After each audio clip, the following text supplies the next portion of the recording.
আপনারা সবাই জানেন যে আমরা যখনই টিভির পর্দায় কিংবা সোশ্যাল মিডিয়া খুলে দেখতে পাচ্ছি যে মানুষ এসআইআর এর আতঙ্কে মানুষ আত্মঘাতী হচ্ছে।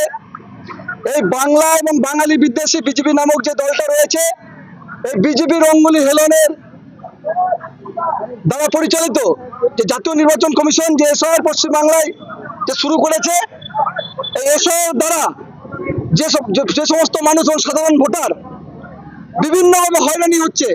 এবং কিছুদিন আগে আমরা দেখলাম যে ফাইনাল ভোটার লিস্ট পাবলিশ করলো, সেখানে দেখা যাচ্ছে কিছু ডিলিট ভোটার এবং বিচারাধীন ভোটার।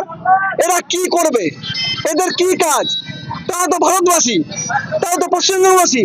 এদের ভোটে কিছুদিন আগে আমাদের এখানকার এমএলএ জিতেছেন, এখানকার এমএলএ জুয়েল মুর্মু জিতেছেন, কিছুদিন আগে এখানকার এমপি খগেন মুর্মু জিতেছেন, গোটা ভারতবর্ষ প্রধানমন্ত্রী হিসেবে নরেন্দ্র মোদী জিতেছেন।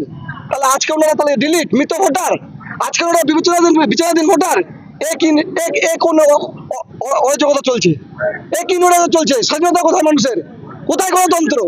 এরই প্রতিবাদে বামনগোলা ব্লক তৃণমূল যুব কংগ্রেসের নেতৃত্বে 12 মাইল থেকে মদনাবতী সালমাহার পর্যন্ত আমরা একটা তৃণমূল যুব কংগ্রেসের নেতৃত্বে এবং বামনগোলা ব্লক তৃণমূল কংগ্রেস এবং সমস্ত শাখা সংগঠনের নেতৃত্বে এক সুবিচার আমরা প্রতিবাদ বাইক র্যালি মিছিল আজকে করেছি।